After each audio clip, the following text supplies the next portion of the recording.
Hello and welcome to hope Tushant Yadav. आज है 14 जून 2022। The Hindu की न्यूज़पेपर में एक बहुत इंपॉर्टेंट न्यूज़ है और मैं आपको न्यूज़ पढ़ाने नहीं आता, मैं पढ़ने का तरीका समझाने आता हूँ आपको। प्लीज़ गौर कीजिएगा। कुछ लोग कहते हैं द हिंदू का पूरा एनालिसिस कर दीजिए, तो आपको स्पून फीड कर देते हैं हर चीज़। तो आप ये मत सीखो कि तरीका क्या डेवलप करना है, आप ये सीख लो कि कोई खिलाता कैसा है। तो ज़िंदगी भर किसी और के ऊपर डिपेंडेंट रहोगे, कभी इंडिपेंडेंट बन नहीं पाओगे।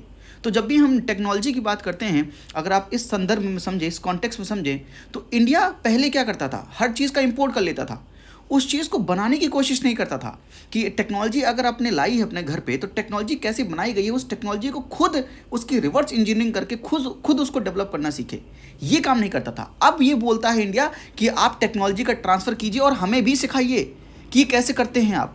तो अब जब इंडिया की आप कोई भी चीज़ देख रहे होंगे एग्रीमेंट देख रहे होंगे, तो उसमें ये एक बात रहती है कि टेक्नोलॉजी ट्रांसफ़र के साथ साथ टेक्नोलॉजी हमें भी सीखनी है। तो जिस तरह से इंडिया खुद डिपेंडेंट नहीं बनना चाहता, इंडिपेंडेंट बनना चाहता है, आपको भी किसी के ऊपर डिपेंडेंट नहीं इंडिपेंडेंट बनना है। सिंपल सी बात है। स्पून फीडिंग कितने दिन करवाओगे और किससे करवाओगे? तो कहने का मतलब यह है कि मैं आपको ये न्यूज़पेपर का पूरा एनालिसिस नहीं करवाऊंगा, पर मैं मतलब समझाऊंगा कि कैसे पढ़ते हैं और क्यों, क्या उसके अंदर इंपॉर्टेंट होता है, वो बैकवर्ड लिंकेज कैसे ढूंढते हैं। समझिए इस चीज़ को। तो ये 12 पेज नंबर 12 पर है, ये न्यूज़ है। India is expanding its nuclear arsenal, SIPRI की रिपोर्ट है। कह रहा है number of warheads has risen to 160। तो इंडिया के पास 160 न्यूक्लियर वॉरहेड्स हैं जनवरी 2022 तक, और ऐसा लगता है, अपीयर्स है कि इंडिया जो है अपना न्यूक्लियर आर्सेनल को बढ़ा रहा है, ऐसा सिप्री बोलता है। SIPRI is Stockholm International Peace Research Institute, ये डिफेंस एक थिंक टैंक है। और ये साथ में ये भी बोलता है कि Pakistan is also appearing to expanding its nuclear arsenal. तो पाकिस्तान और इंडिया दोनों ही अपने न्यूक्लियर आर्सेनल को बढ़ा रहे हैं, ऐसा ये बोलता है। साथ में चाइना की भी बातें करता है, और लास्ट में ये बोलता है कि इंडिया पाकिस्तान अपना ऑफिशियल डेटा जो है वो बताते नहीं है, शेयर नहीं करते हैं, पर Indian Pakistan make statement about some of their missile test but provide no information about the status of और the size of their arsenal, ऐसा सिप्री बोलता है। तो हम, India does not officially share its nuclear arsenal data with anyone. तो कहने का मतलब है कि ये सिप्री की रिपोर्ट है, कह रहा है कि इंडिया न्यूक्लियर आर्सेनल बढ़ा रहा है। तो ये तो नहीं पूछा जाएगा कि न्यूक्लियर आर्सेनल कौन बढ़ा रहा है, कौन कौन बढ़ा रहा है, ये तो कभी नहीं पूछा जाएगा। तो इस न्यूज़ से पूछा क्या जाएगा, व्हाट इज बैकवर्ड लिंकेज?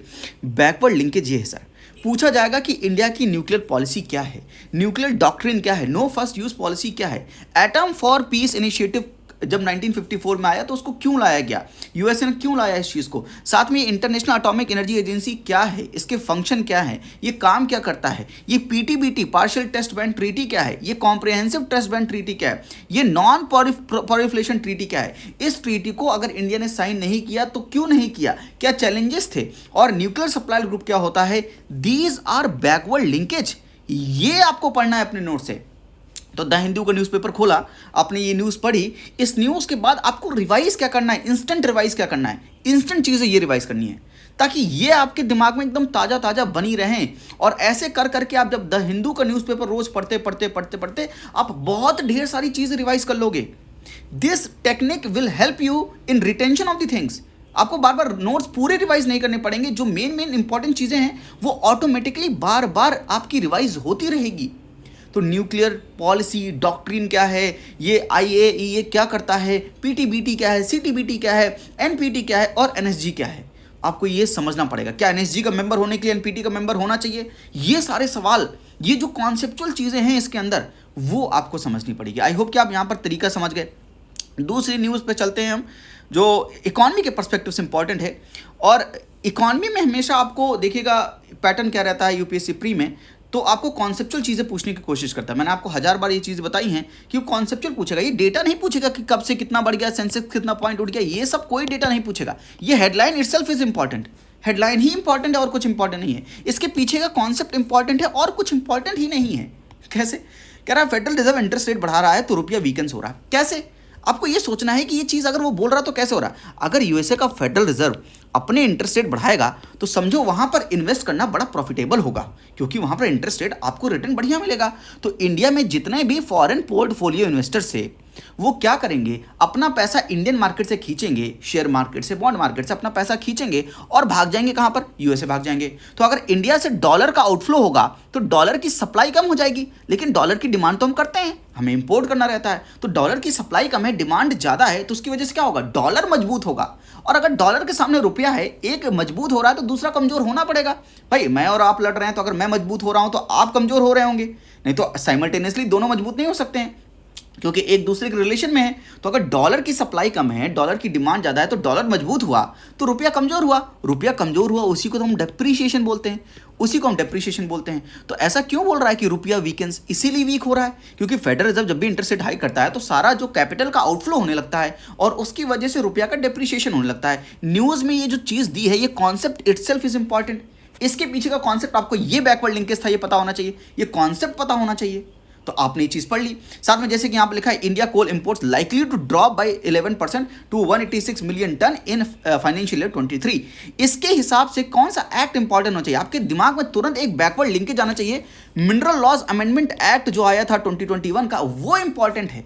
तो आपको मिनरल लॉज अमेंडमेंट एक्ट पढ़ना है कि कोल का हम एक्सट्रैक्शन कैसे करते हैं, माइनिंग कैसे कर सकते हैं, माइनिंग के लिए कैसा लाइसेंस चाहिए, प्रॉस्पेक्टिंग कम माइनिंग लाइसेंस, अब दोनों को कंबाइन कर दिया गया है क्या, एंड यूज ऑफ कोल का क्या मतलब है, ये सारी चीजें इसका बैकवर्ड लिंकेज है।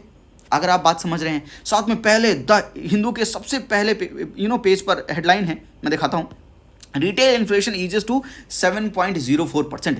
क्या इसमें नंबर याद करने हैं कि पहले रूलर का इतना था, उसके बाद ये हो गया 7% हो गया, नीचे हो गया? नहीं सर, ये कॉन्सेप्ट इटसेल्फ इज इंपॉर्टेंट कि रिटेल इन्फ्लेशन ईज हो रहा है। तो आरबीआई ने क्या किया है, पहले अभी कुछ दिन पहले न्यूज़ मैंने आपको समझाई थी कि आरबीआई अपना रेपो रेट को जो है फिर से बढ़ा रहा है। तो पहले 40 बेसिस पॉइंट से बढ़ाया था, उसके बाद 50 बेसिस पॉइंट से बढ़ाया, तो पहले 4 से 4.4% किया, उसके बाद 4.9% कर दिया। तो रेपो रेट बढ़ाने से उसका इंपैक्ट आपको दिख रहा है। अच्छा, ये इंपैक्ट अगर दिख रहा है तो इसे क्या बोल सकते हैं, इसे मॉनेटरी पॉलिसी ट्रांसमिशन बोल सकते हैं, एमपीटी। और मॉनेटरी पॉलिसी ट्रांसमिशन का बैकवर्ड लिंकेज क्या है, एक अब नया चीज आ गया है 2019 में, external benchmark system. What is external benchmark system, ये आपको पढ़ना है। तो मॉनेटरी पॉलिसी ट्रांसमिशन क्या है, एक्सटर्नल बेंचमार्क क्या है, रेपो रेट को बढ़ाने से किस तरह से इन्फ्लेशन पे काबू लाते हैं, ये जो पीछे के कॉन्सेप्ट हैं ये इंपॉर्टेंट है। रूरल अर्बन कितना परसेंट है, कितना नहीं है, वो नहीं पता होना चाहिए आपको, बस आपको रेंज पता होना चाहिए कि 4 ± 2% है, इतनी रेंज में इन्फ्लेशन रहना चाहिए। कौन सा, सीपीआई कंबाइंड रहना चाहिए। तो कहने का मतलब आप समझ रहे हैं कि आपको पढ़ना क्या है, ये बहुत क्लियर होना चाहिए। न्यूज़पेपर में जाकर इतनी ढेर सारी चीज़ें कि ये बोल रहा है आरबीआई, ये बोल रहा है, ये सब नहीं इंपॉर्टेंट है। आपको समझना है कि हाँ, रिटेल इन्फ्लेशन ईज हुआ तो आरबीआई एक फैक्टर होगा, साथ में बेस इफेक्ट एक फैक्टर हो सकता है। व्हाट इज बेस इफेक्ट, ये आपको पता होना चाहिए। जैसे सिप्री के भी मैं बात कर रहा था, तो सिप्री जो है बताता भी है कि कौन सा लार्जेस्ट इंपोर्टर है आर्म्स का, लार्जेस्ट एक्सपोर्टर कौन है आर्म्स का। कमेंट बॉक्स में मुझे बताइएगा कि लार्जेस्ट इंपोर्टर कौन है भैया आर्म्स का पूरे वर्ल्ड में, और एक्सपोर्टर कौन है। तो सिप्री ये रिपोर्ट देता, तो सिप्री का बैकवर्ड लिंकेज ये भी हो गया एक। आई होप कि आप बात समझ रहे हैं, न्यूज़पेपर पढ़ने का तरीका समझ रहे हैं। कुछ चीज़ें अंदर से ज़बरदस्ती नहीं पढ़नी चाहिए। आपको पता है कि यहाँ से कॉन्सेप्ट पूछता है तो कॉन्सेप्ट के बैकवर्ड लिंकेज ढूंढ के पढ़िए उस चीज़ को, वो बैकवर्ड लिंकेज इज़ इंपॉर्टेंट। मेरा बस काम यही था, आपको ये समझाना these by giving example of these 3 news कि पढ़ते कैसे हैं न्यूज़पेपर को, पढ़ने का तरीका डेवलप कीजिए। मैं आपको रोज़ हो सकता है छोटी छोटी न्यूज़ आपको समझाने आऊँ, उनका बैकवर्ड लिंकेज समझाने आ सकता हूँ, कभी नहीं भी आ सकता हूँ, और कोई इंपॉर्टेंट न्यूज़ नहीं मिली मुझको तो मैं नहीं भी आ सकता हूँ। लेकिन मेरा मुद्दा ये है कि मैं आपको इंडिपेंडेंट बनाना चाहता हूँ साहब, ताकि आप जो है चीज़ों को खुद समझना शुरू कर दें, खुद बैकवर्ड लिंकेज ढूंढना शुरू कर दें।